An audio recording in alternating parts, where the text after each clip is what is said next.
Oke, sahabat miliarder, hari ini saya dapat kesempatan luar biasa bicara dengan Bro Suteja, salah satu owner dari PT Jababeka. Nah, buat Anda yang belum tahu PT Jababeka, Anda bisa lihat dan Google bahwa PT Jababeka, TBK, adalah salah satu perusahaan yang besar di Indonesia yang bergerak di bidang properti. Bro Teja, bisa sharing sedikit nggak about yourself? Boleh, pertama-tama saya koreksi dikit ya. Oke, boleh, welcome. Jadi welcome. saya bukan owner, tapi saya profesional dan saya salah satu direksi daripada Jababeka. Baik. Ya. Jadi memang bapak saya, Pak Darmono adalah founder daripada Jababeka. Secara itu saya generasi keduanya memang, tapi saya lebih menempatkan diri sebagai profesional ya dan ya memang saya ada di jajaran direksi Jababeka dan ya puji Tuhan saya cukup baik sampai tahap ini bisa berkarir di Jababeka dan mempunyai karir yang cukup baik pula. Jadi salah satu direktur termuda di Jababeka mungkin? Iya. Wow. Dan apa sih Jababeka? Ya, jadi Jababeka itu kita mungkin dikenal orang adalah sebagai perusahaan properti ya. Salah satu developer properti yang terbesar di Indonesia. Pada saat itu kita mulai dari sebuah kawasan industri pertamanya dan kemudian pelan-pelan sampai hari ini itu kami sudah berubah menjadi lebih ke pengembang kota. Jadi sudah bukan lagi kawasan industri tapi a township developer. Alright. Ya. What makes a change? Kenapa bisa berubah nih? Ada perubahan Ya, seperti ini? jadi mungkin kan memang waktu awal mulanya kita melakukan pemasaran itu kliennya semua kawasan industri atau pabrik-pabrik atau manufacturing company seperti itu. Tapi pada saat manufacturing companies itu terjadi kan juga pelan-pelan perlu ada kebutuhan yang lainnya ya. Jadi mungkin kalau dulu marketnya middle low ya, slowly ini growing jadi middle, kemudian jadi middle up dan upper market bahkan. Jadi hari ini tuh sudah masuk ke middle upper dan upper segment. Jadi orang-orang yang tinggal di kawasan kami itu sudah masuk ke segmen itu. Dan memerlukan kebutuhan-kebutuhan seperti mall, pusat komersial, sekolahan dan sebagainya. Jadi dengan sendirinya sudah bukan kawasan industri lagi. Jadi sudah banyak pengembangan-pengembangan kota adanya kota itulah yang terjadi yang ada di sekarang kita sebutnya kota Jababeka. Jadi lebih seperti kota mandiri ya? Iya, tepat. Oke. Tepat. Dan untuk kedepannya arah Jababeka itu seperti apa? Apakah akan lebih berfokus kepada kawasan industri atau tetap akan mengarah ke township seperti itu? Oke, kita mungkin masih bedakan ya, tapi mungkin di sini saya bicara dalam konteks pengembangan yang ada di Cikarang. Baik. Karena kalau bicara Jababeka itu pengembangan kita banyak, ada di Kendal ya, di Jawa Tengah itu memang masih fokusnya ke kawasan industri karena baru mulai. Oke. Tapi kalau kita bicara yang di Cikarang karena ini sudah 30 tahun sekarang ya. Kita kan mulai 89. Jadi ini udah 31 tahun tahun 2020 ini. Oke. Nah, kita sudah masuk ke pengembangan kota dan pengembangan kota ini sebetulnya masih banyak komponen yang perlu diciptakan. Jadi bicara misalnya kesempatan kita ke depan ya. Ini masih banyak sekali moda-moda misalnya contohnya transportasi atau infrastruktur transportasi yang akan masuk ke daerah kami. Yaitu di Timur Jakarta. Jadi di Timur Jakarta itu sekarang ini pemerintah sedang galak-galaknya mencanangkan bahkan sudah melakukan beberapa pembangunan infrastruktur transportasi dan infrastruktur lainnya, jalanan dan sebagainya. Nah, inilah yang terjadi di mana kita melihat komponen kota yang tadinya hanya rumah, komersial, mall dan sebagainya itu akan diperlengkapi dengan moda-moda transportasi yang jauh lebih lengkap. Baik. Contohnya apa? Yang akan masuk ke kita itu ada kereta api. Ya, nanti akan jadi double track, kemudian kita ada LRT. Double track. Kemudian kita ada LRT, kemudian kita ada MRT. Sampai Timur Jakarta? Sampai ke Cikarang, sampai ke Jababeka. Dari Jakarta? Dari Jakarta. Ya, dan kemudian ada juga kereta cepat ya, dan kita nanti juga akan mengembangkan monorail. Kalau bicara kereta cepat nih sama kayak Shinkansen nggak sih? Sama kayak Shinkansen, persis. Seriously? Iya, karena kan kita ada di antara Jakarta dan Bandung. Nah, ini sebetulnya Shinkansen Jakarta ke Bandung yang dibangun oleh konsorsium China. Ya, kita nggak bisa sebutnya Shinkansen karena bukan Jepang kan.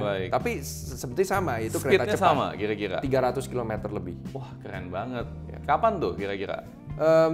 Targetnya 2021, jadi udah nggak lama, tinggal setahun lagi. So the future is very sebentar lagi ya? Exactly. Ya, ini udah mulai, jadi justru inilah kesempatannya kita ngelihat mulai dari tahun 2020 ini mungkin sampai 5 tahun ke depan, sampai 10 tahun ke depan, bahkan itu growth story di daerah timur Jakarta ini, khususnya ke kota Jababeka itu sangat bagus. Karena misalnya di tahun 2020 ini kemarin kita sudah jadi tuh yang elevated toll road, ya, elevated toll road Cikampek yang ke arah Kerawang itu.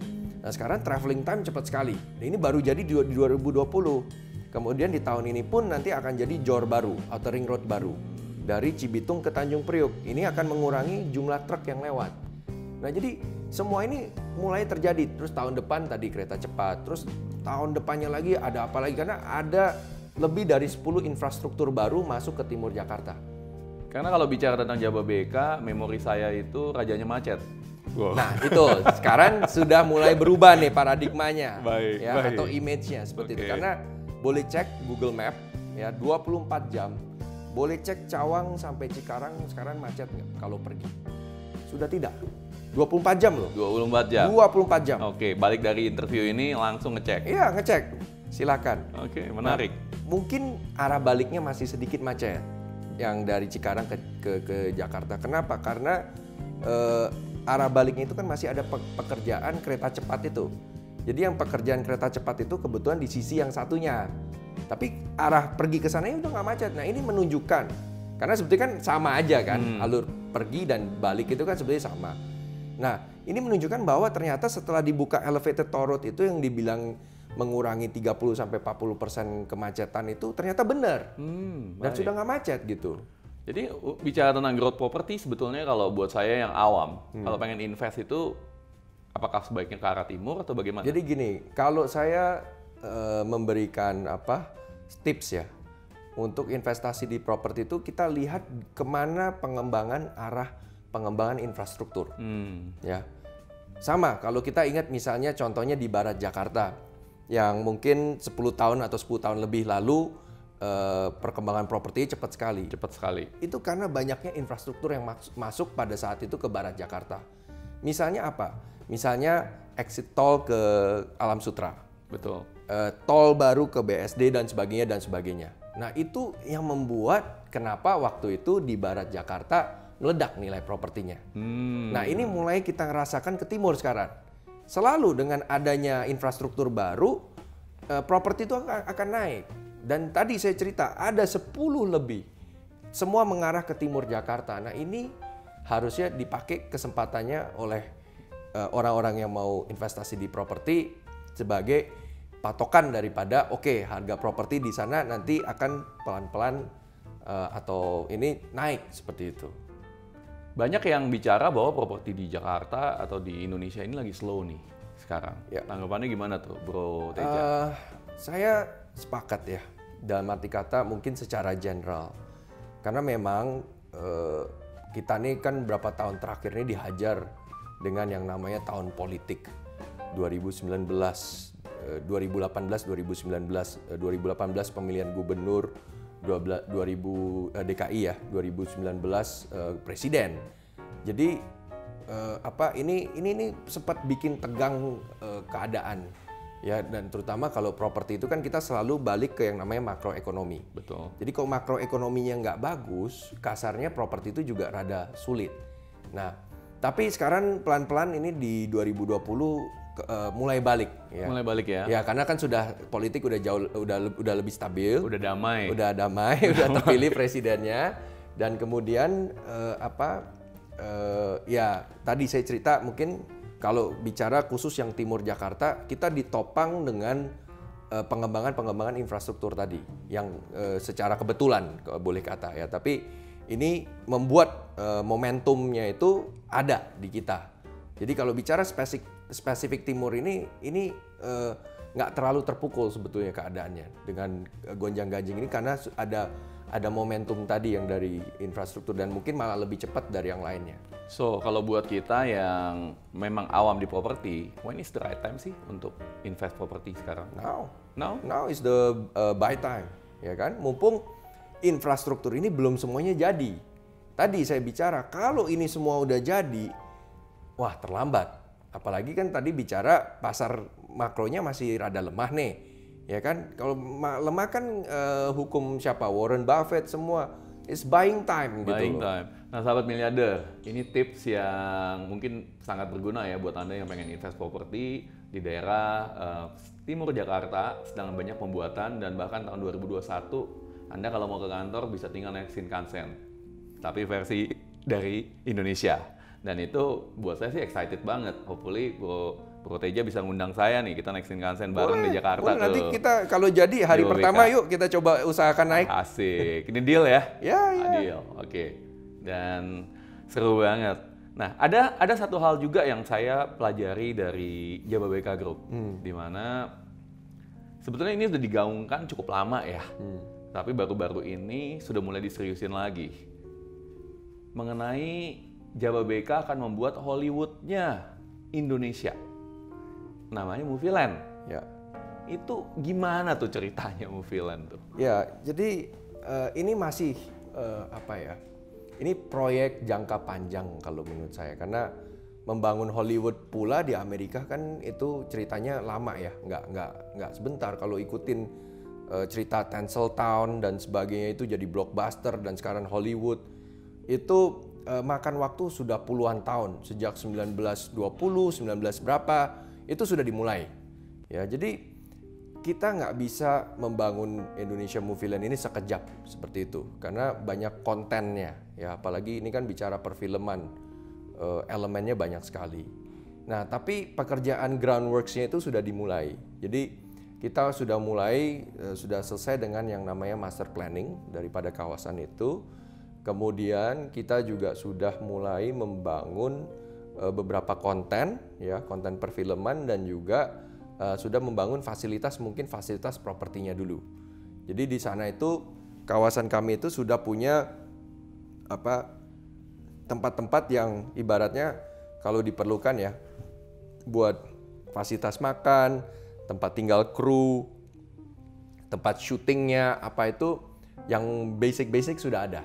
Sudah ada ya? Sudah ada. Jadi udah bisa syuting nih? Bisa. Tapi yang outdoornya ini memang bukan outdoor, sorry. Yang indoor studionya ini memang belum kita buat, yang green studionya dan sebagainya.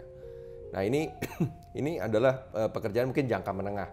Jadi kita lagi masih mencari partner karena bukan bidang kita melakukan perfilman, tetapi kalau kita mendapatkan partner yang tepat, kita bisa bangun itu studio segera dan mungkin kalau sudah ada studio itu bisa dipakai lebih lengkap lagi gitu. Nah, karena saat ini studio yang ada itu kita pinjem masih, tapi lokasi juga dekat. Jadi sebetulnya mau produksi film hari ini pun mulai dari indoor, outdoor semua udah ada. Oh, wow.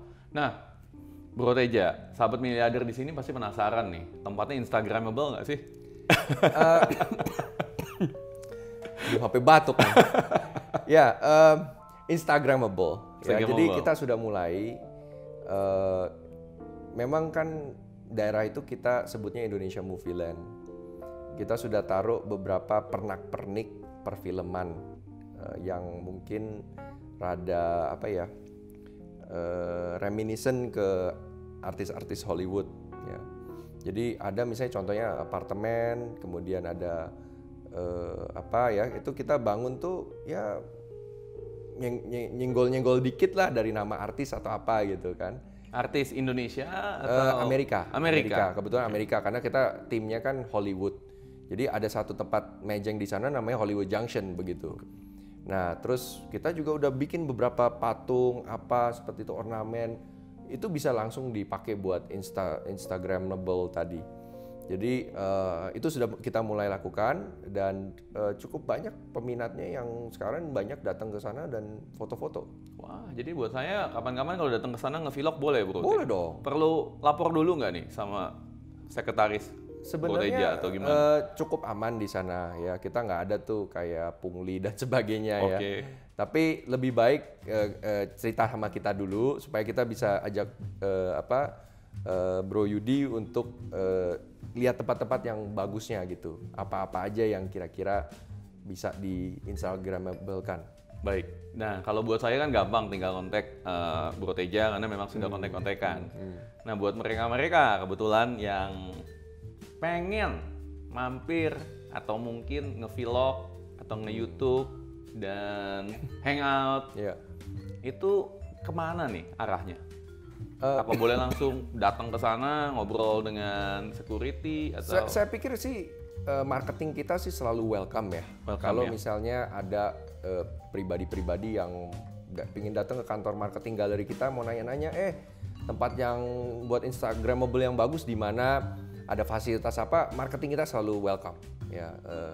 Tapi tentu kan kita nggak meng-cater kepada pribadi-pribadi ya. Baik. Maaf karena kalau itu bisa banyak sekali gitu. Betul. Tapi bagi orang-orang yang serius, bagi orang-orang yang misalnya memang kayak di perfilman atau apa, itu sering kali ada yang misalnya minta syuting untuk iklan apa, itu sudah terjadi di kawasan kita dan kita punya service itu. Jadi you just come to us and we will facilitate you with everything. Jadi ibaratnya tuh kayak one stop service. Nah, ini yang mungkin kalau dilakukan di dalam Jakarta atau apa tuh susah. Karena bagaimana you ngontrol keadaan atau environment ya.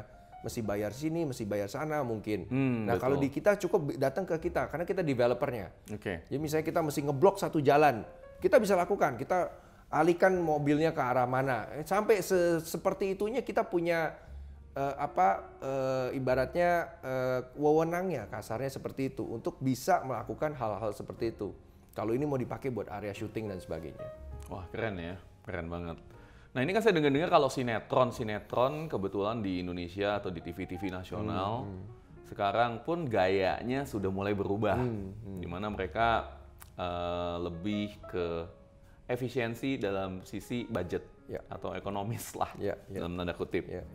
Dan bahkan beberapa studio pun yang saya tahu yang menyewakan studio di daerah, mungkin di daerah Jakarta itu kebetulan lagi ngap-ngapan nih, lagi ngap-ngapan.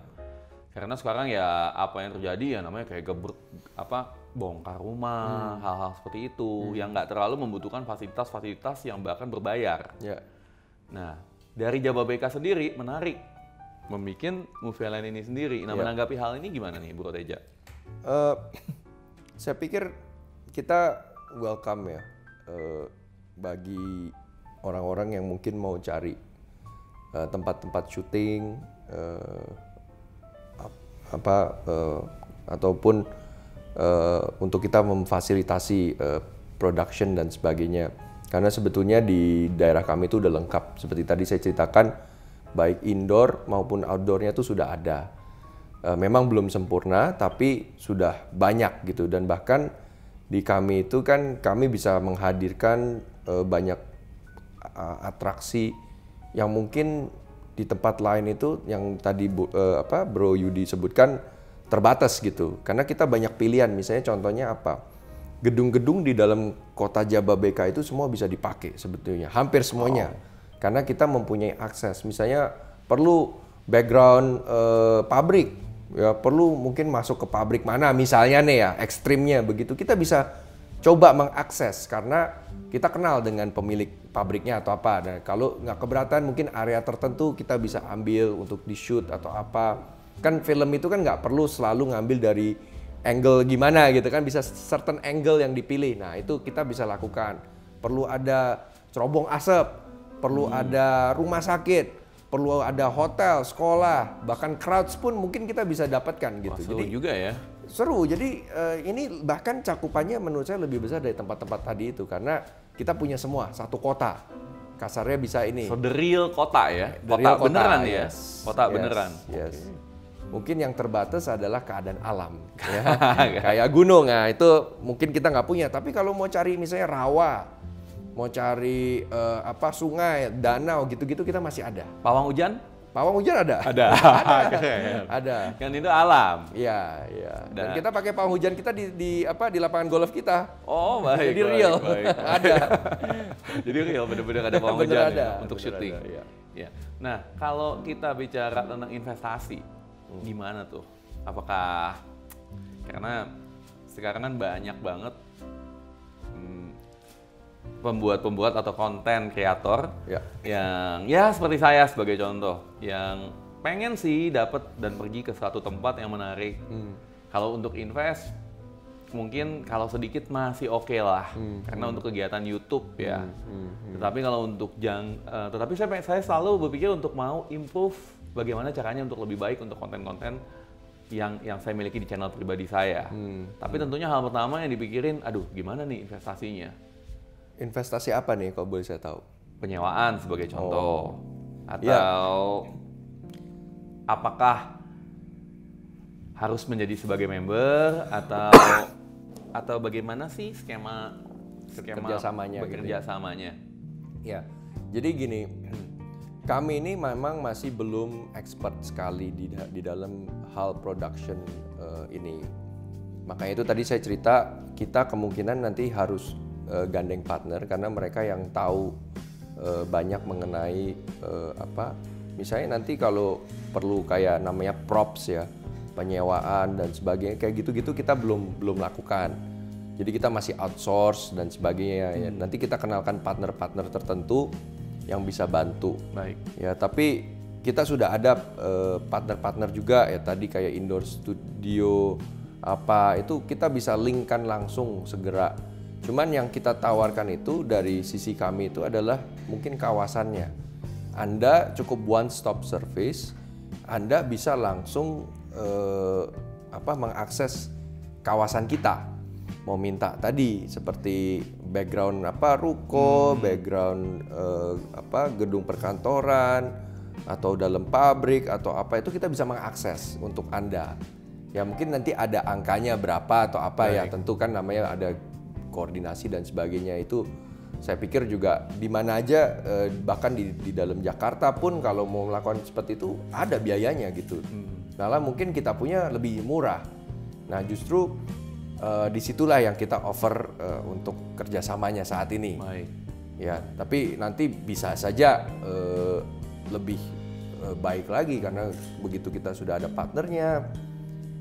Dia mungkin punya listnya langsung semua, mau nyewa props berapa, mau pakai studio ini berapa dan apa itu semua sudah terpaparkan dengan baik gitu. So jadi bahkan Jababeka pun memberikan kesempatan untuk bekerja sama ya menjadi partner untuk mengelola. Ya kita sejujur kita masih cari partner ya dan kesempatan nih.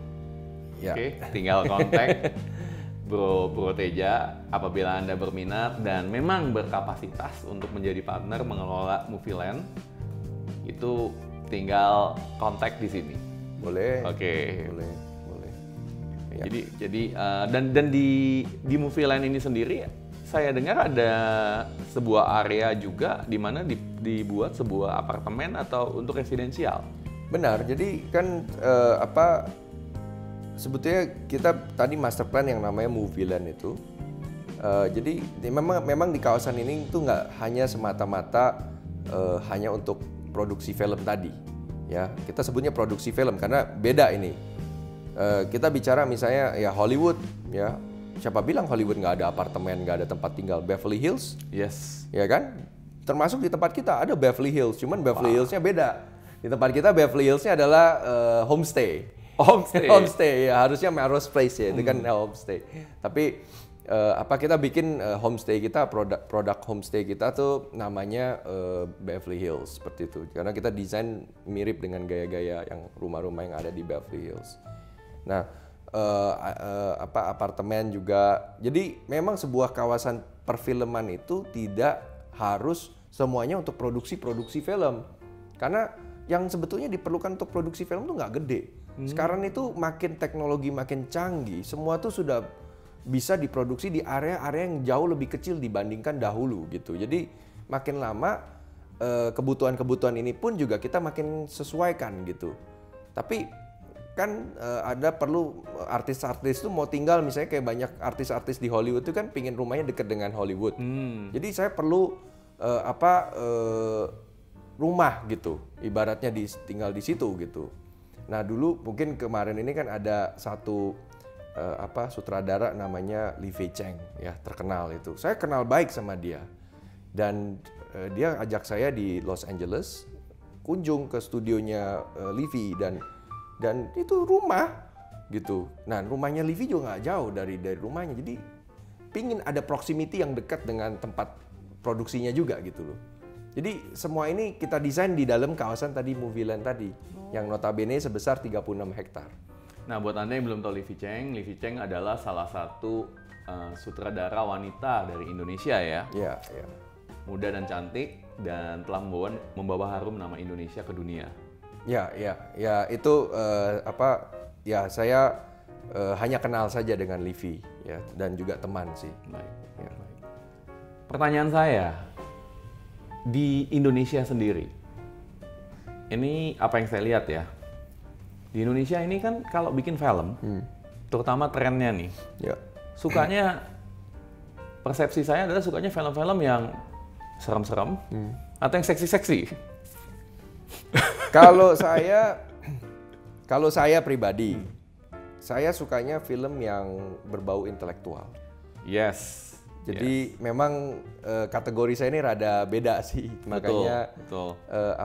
Saya rada suka yang film yang berisi gitu. Betul. Walaupun kadang ya bisa dikemas lucu-lucu dan sebagainya, nggak apa-apa gitu, asal ada isinya gitu. Nah ini tipe film yang saya suka. Nggak mesti intelektual sekali, tidak. Saya juga nggak intelektual amat kok. Jadi ya mungkin seperti itu, bukan yang enteng-enteng ya, jangan terlalu enteng gitu. Terlalu enteng juga ya nanti nggak ada kualitasnya gitu. Dan tentu saya harap ya Indonesia bisa produksi film-film macam begini lebih lagi. Harapannya. Hanya ada kabar-kabar bahwa film-film Indonesia yang laku tuh di pasaran itu biasanya yang low budget, kemudian mengenai hantu dan juga sesuatu yang low budget. Bahkan beberapa produser film pun ada yang berkata bahwa udah deh kalau bikin film budgetnya jangan gede-gede. Tapi kenapa bisa Jababeka berani membuat Movieland? Ini yang buat saya penasaran. Jadi ya memang kita tuh ingin ada satu kawasan perfilman yang terintegrasi. Dulu kita menyebutnya terintegrasi dari sisi pre-production to post-production. Bisa dilakukan di satu area semua itu. Nah ini kan yang mungkin tadi Bro Yudi sempat katakan bahwa di beberapa area perfilman yang lain ini ada keterbatasan dan sebagainya. Nah ini yang kita sebenarnya ingin ciptakan. Dan kalau kita sudah mendapatkan partner yang sevisi dan semisi, mungkin hal ini bisa kita realisasikan gitu di Indonesia Movieland ini. Dan kita masih terus cari dan melengkapi komponen ini. Jadi dibuat lebih berkualitas lah ya. Lebih berkualitas dan lebih lengkap. Oke. Ya. Dan saya rasa ini sangat diperlukan di Indonesia. Dan industri film Indonesia sendiri ke depannya menurut Bro Teja gimana? Sangat prospektif. Ada yang bilang bahwa di Indonesia ini sekarang, bukan di Indonesia, di dunia ini trennya di banyak negara, bioskop-bioskop itu pada tutup ya. Karena kenapa? Karena kena yang namanya Netflix, yang namanya online streaming dan sebagainya. Nah ini tendensi yang terjadi di dunia, tapi di Indonesia tidak loh. Oh tidak? Tidak, justru jumlah bioskop itu masih sangat kurang, jumlah layar itu masih sangat kurang dan masih terus bertumbuh. Ya, jadi ini yang saya lihat kok pasarnya berubah, bukan berubah, berbeda begitu dengan tendensi yang ada di dunia. Tapi bukan seperti itu juga, mungkin kita tetap perlu menyesuaikan ya. Tapi di situ masih it's still a growth story gitu. Wow. Dari sisi bioskop saja dan layar-layar yang diperlukan. Jadi itu menunjukkan bahwa market kita itu masih terus berkembang dan akan lebih banyak lagi. Jadi masih ada ya marketnya Masih sangat. Kalau dampak YouTube sendiri gimana? YouTube saya pikir bagus ya, karena YouTube itu kan justru membantu penyebaran dan promosi ini awareness-nya makin tinggi seperti itu. Jadi it's a good influence sih kalau menurut saya dari YouTube ya, seperti itu. Akan berdampak nggak terhadap industri film di Indonesia? Tidak ya, justru saya lihat YouTube itu dampaknya kan sangat positif buat banyak pemain film justru kan trailernya kalau nggak di YouTube dipromosin di mana gitu, dan nggak tahu ya apakah mereka bayar atau tidak, mungkin bayar mungkin tidak ya kan. Nah itu bisa dipakai YouTube seperti itu untuk promosi ya, kayak itu Gangnam Style itu terkenal kan karena YouTube. Yes. Jadi banyak contoh-contoh yang positif juga gitu. Menarik banget ya. Jadi development movie land ini apalagi hanya sejam naik kereta cepat. Benar. Dan ada apartemennya. Kereta cepat nggak sejam loh. Kereta cepat 10 menit. 10 menit. Dari Jakarta ke nggak Cikarang sih, Kerawang. Oke. Tapi nanti dari Kerawangnya itu ada sambungan. 10 menit. 10 menit. Wow. Karena Jakarta Bandung itu 30 menit. Dan Jakarta Bandung 30 Jakarta menit. Bandung 30 menit dan kita hanya sepertiga dari jalan itu. Jadi kan 10 menit. Wow. Kereta cepat tadi ngomongnya. Kalau naik mobil iya sejam. Kalau naik ya mobil, hampir sejam lah. Wow. Jadi kurang dari sejam kita bisa sampai ke Jababeka. Bukan itu aja, bisa ngelihat artis-artis di sana ya. Jadi kalau saya boleh nggak sih beli apartemen di sana supaya bisa ngelihat artis? Boleh dong. Boleh. Oke. Boleh dong. Seru juga ya. Iya. Seru juga. Ya. Oke. Development satu development lain yang menarik adalah akan dibuat Silicon Valley-nya Indonesia. Bener nggak sih ini? Kita nggak sebutnya Silicon Valley-nya Indonesia lah ya, tapi impiannya seperti itu. Amin, saya bantu doakan. Terima kasih. Jadi memang kita mau buat semacam Silicon Valley ya, karena kami melihat lokasi daripada Jababeka itu mirip sekali dengan Silicon Valley yang ada di Amerika. Jadi kalau lihat Silicon Valley di Amerika itu lokasinya kan berada di Palo Alto, ya, di mana Palo Alto itu diapit oleh dua kota besar, yaitu San Francisco dan satunya lagi San Jose. Nah ini sama, kita juga diapit oleh kota besar namanya Jakarta dan Bandung. Menariknya apa? Menariknya Jakarta ini adalah kayak San Francisco-nya. Jadi marketnya, ya, market untuk startup dan semua kreatif industri ini. Tapi San Francisco nggak banjir ya? Nah itu saya saya nggak tahu. Nah terus Bandung itu adalah pusat kota kreatif, ya. Ada ITB, betul. ada apa itu kan kota kreatif disebutnya.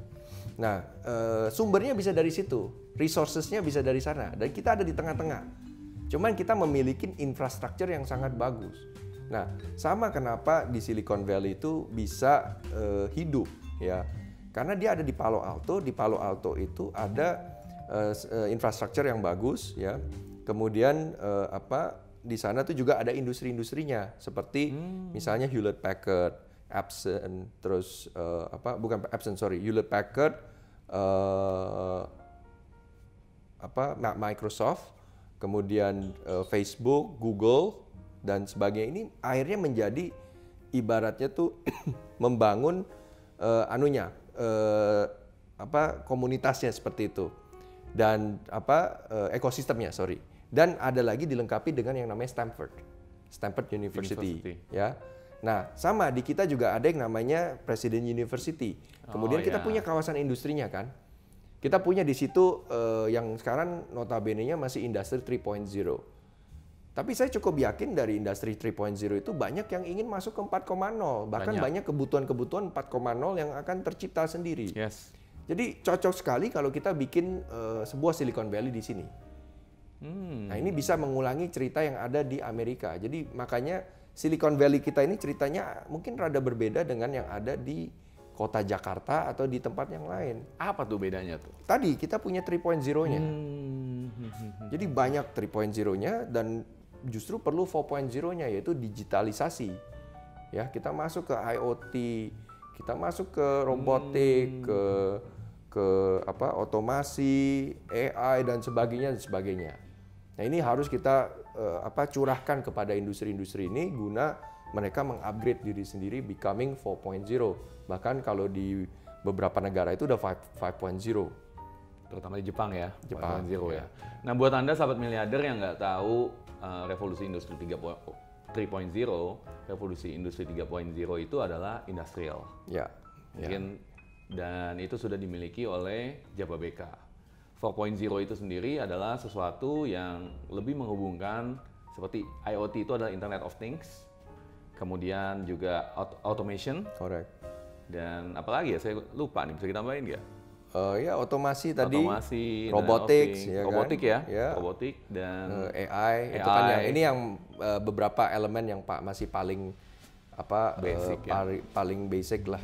Tapi ada coding nantinya, ada prototyping, ada macam-macam lah. cloud computing. Cloud computing, Yes, ya. betul. Jadi banyak masih big data yang masih bisa dikembangkan. Jadi itu perbedaan antara apa sih namanya Silicon Valley-nya Jababeka, Bu Roteja? Kita belum kasih dan kita belum launching, tapi kita sudah mulai dengan embrionya. Jadi kita udah punya incubation center, kita udah punya research center yang sedang kita kerjakan saat ini. Jadi bagi startup yang sudah tertarik atau mau explore, silakan datang. Nanti kita bicara dan akan kita ceritakan one to one lebih lanjut. Jadi menarik banget nih, karena kebetulan saya juga di startup. Why do I have to join you? Well, I have 2,000 companies behind me. Wow, Yang 2000. mungkin you bisa akses langsung. Yes. Dan kita juga punya President University yang you langsung bisa pakai untuk riset, untuk kebutuhan akademinya dan macam-macam. Nah kalau kita bicara startup, selevel startup seperti apa yang kira-kira bisa kerjasama dengan Jababeka? Saat ini kita masih open. Ya, kita memang masih mencari bentuk juga lah kasarnya. Nah, kita ingin berkenalan lah dengan startup. Nah, nanti kita lihat dari situ apakah ada ibaratnya sinergi yang kita bisa bangun atau tidak. Ya tentu kalau tidak ya kita akan cerita lah. Tapi tadi mungkin seperti inkubasi, accelerator dan sebagainya itu kita juga ada. Jadi kan kita bisa kasih program coaching dan sebagainya untuk startup yang ingin memang grow. Sudah ada programnya? Sudah. Alright. Menarik sekali ya berarti ya. Nah, mungkin aja saya juga tertarik nih untuk gabung nih Why not? di Jababeka Silicon Valley. Why not? Menarik banget. Nah pertanyaannya untuk investasi sendiri kayak gimana tuh? Karena kan banyak startup sebetulnya mulai kagak ada uang ya. Bahkan start from the garage. Yes. Seperti Amazon sendiri start from the garage. Yeah. Apple kita tahu lah big brand semua itu start from the garage. Yeah. Kalau kita sudah masuk ke Jababeka, apa boleh dibilang masih kelas startup? Atau boleh, sudah bahkan lebih besar? malah masih kelas startup yang kita cari gitu, karena kan kita juga baru mulai gitu. We just started, so we need to see all this startup bisa berkembang gitu. Nanti mudah-mudahan bisa memenuhi kebutuhan-kebutuhan yang ada di tempat kami juga seperti itu. Lagi tadi saya cerita ada 2.000 perusahaan-perusahaan multinasional yang besar-besar yang sebetulnya banyak memerlukan digitalisasi. Kita tinggal mengakses, melihat kebutuhan mereka. Ada area mana sih yang bisa diberikan jawaban gitu, solusi. Sekarang kan banyak kan startup hari ini kan adalah memprovide yang namanya solution. Yes. Jadi solution ini banyak dicari saat ini di industri 3.0 tadi untuk menjadi 4.0 itu. Jadi Jababeka sendiri akan ngeling ya, kira-kira Kita akan bantu, kita akan bantu karena kita kenal semua tenan-tenan kita kan. Dan kemudian kita ada pusat risetnya juga, yaitu President University. Dan bantunya seperti gimana? Apakah ada meeting bulanan? Kita belum tahu, tergantung kebutuhan nanti. Bisa melewati President University, bisa kita langsung perkenalkan langsung misalnya atau apa. Kalau startup yang hanya baru berbentuk ide, apa mungkin bisa juga bergabung? Mungkin karena kita kan kasih yang namanya coaching tadi. Oke. Ya kan, dan kita juga saya kurang pasti ya, mungkin nanti perlu dicek lagi. Kalau nggak salah di President University ada kelasnya Alright. Interesting banget. So pengembangan seperti ini revolutionary banget ya buat saya, like out of the box. Ke movie, kemudian juga ke entrepreneurship dan berubah shifting dari fokus di industrial. Untuk kedepannya, future Indonesia gimana sih industri? Jadi kalau Indonesia sendiri kan kita masih banyakkan 3.0 tadi saya cerita, and I think kalau masuk industri spesifik ya I would say 4.0 will become 4.0, terutama di daerah kami di Cikarang itu sudah mulai kerasa. Saat ini sudah ya tadi saya cerita, kok banyak pabrik sudah melakukan ganti ya, jadi otomasi, jadi robotics dan sebagainya, itu sudah mulai terjadi karena UMR makin lama makin mahal. Kemudian juga daerah kami itu sudah tidak murah-murah amat. Purchasing power-nya juga meningkat ya, one of the best secara per kapita. Jadi ya ini slowly will be changing, and there'll be more intellectual people, they'll be residing in that area. Mungkin yang nggak mau tinggal di kota besar ya kayak di Jakarta atau Bandung, pinginnya tinggal di tengah-tengah kayak di Silicon Valley, persis yang ada di Amerika. Ya kenapa orang pada pilih tinggal di Silicon Valley itu karena di situ ada tempat riset yang bagus, yaitu Stanford. Kemudian mereka di sana lebih hijau, lebih nyaman, lebih asri. Nah, lingkungan-lingkungan seperti itu terkadang diperlukan oleh para creative people ini, creative thinker ini untuk mendapat inspirasi. And that can happen in our area, and that will basically shape up the whole area to change. And there's so many examples sekarang di dunia ini yang malah mungkin sudah lebih baik dari Silicon Valley malah mungkin. Wow. Ya, contohnya di China. Kita bicara Shenzhen. Shenzhen itu sekarang menjadi kota nomor 3 terbesar di China, baik secara ekonomi maupun populasi, dan itu karena didrive oleh industri-industri yang sangat matang gitu. Masuk ke 5G dan sebagainya, Huawei, semua itu markasnya ada di Shenzhen. Nah, chances-nya Indonesia itu sendiri gimana? Karena berdasarkan Global Human Index, Indonesia salah satu yang cukup rendah ya untuk quality human ini sendiri. Dan dari apa yang saya pelajari dan ketahui bahwa bahkan banyak dari unicorn kita yang sebetulnya mencari talent itu sampai ke luar negeri. Ya. Gimana tuh kira-kira?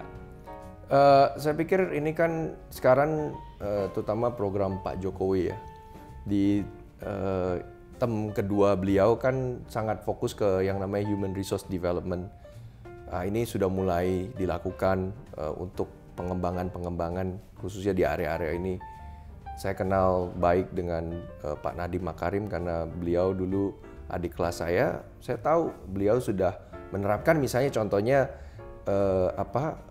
program bahasa Inggris, program bahasa coding dan sebagainya. Itu sudah dimulai dari waktu kita sekolah. Nah, ini dulu mungkin di zaman kita, Bro Yudi, belum dimulai. Nah, kenapa mungkin saya atau Bro Yudi kita bisa fasih bahasa Inggris misalnya ya mungkin karena kita dapat pendidikan yang cukup baik, tapi secara merata kan nggak seperti itu. Dan ini sudah dimulai dengan dimasukkan ke kurikulum sekolah. Dan saya banyak dengar sekarang ini programmer di Indonesia ini pada mentok. Kenapa? Karena nggak bisa bahasa Inggris. Iya, betul. Dan semua terminologi tech yang baru ini semua pakai bahasa Inggris. Yes. Jadi Inggris pun ternyata menjadi sangat penting, nggak cuma coding. Nah, coding adalah satu lagi hal yang memang juga perlu dijawab. Nah ini sudah saya lihat sudah mulai, tapi we still need time. Jadi unfortunately maybe we have to outsource a little bit for a while sama orang luar mungkin. Tapi the future is bright ya. The future is bright. The future is bright. Karena banyak orang banyak ragu-raguan juga di Indonesia bahwa gimana nih, karena banyak juga tantangannya untuk menemukan talent-talent yang tepat. Tapi dengan adanya program-program yang seperti Bro Teja ceritakan, ada kemungkinan Indonesia juga bisa bersaing di dunia startup di sana. Harusnya. harusnya. Karena e-commerce kita is one of the best kan kalau saya dengar. Because we are one of the most consumptive. Ya itu dia. Oke. Itu salah satu tantangan juga. Salah satu. Oke. Dan kira-kira untuk para pengusaha di luar sana ada tipsnya nggak, Bro Teja? I think in life kita nggak pernah berhenti belajar, ya. So every day saya bilang sih kita terus don't stop learning. Don't stop learning. And keep innovating. Dan terus berinovasi ya. Ya, dan mungkin itu tips dari saya mungkin sebagai bekal hidup yang paling penting ya, karena zaman itu nggak pernah berhenti berubah. Jadi kalau kita mau tetap exist, ya we have to keep innovating all the time. Dan tips untuk properti? Tips untuk properti. Terutama untuk para milenial sebagai contohnya. Untuk milenial ya. Karena, Oke, tadi saya baru mau bilang baca kemana arah infrastruktur pergi. Tadi kan udah. Itu secara general. Tapi kalau untuk milenial, mulailah beli properti. Kenapa? Karena saya percaya milenial pun sebetulnya ingin punya.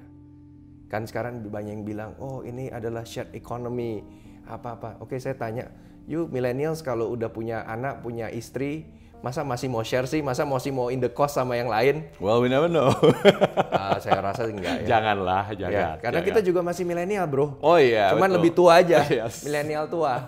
Nah, kita sudah set example when we have family, we want to settle down. Yes. So, millennials should buy houses. And actually buying houses, buying homes is the best investment. Ini yang membuat rakyat Singapura kaya. Kenapa? Karena secara general mereka sudah menginvestasikan uang mereka di properti, yaitu apa? Dengan membeli yang namanya HDB. Jadi sekarang rata-rata masyarakat Singapura itu sudah punya rumah, dan pada saat melakukan valuasi kepada hartanya, kekayaannya, dia sudah punya rumah yang bisa dijual anytime. Nah inilah landasan dasar kenapa masyarakat Singapura cukup makmur, karena nilai properti, nilai tanah itu naik terus. Dan tentunya baca arah infrastrukturnya. Ya. So dari saya dan Bro Teja, salam Salam miliarder.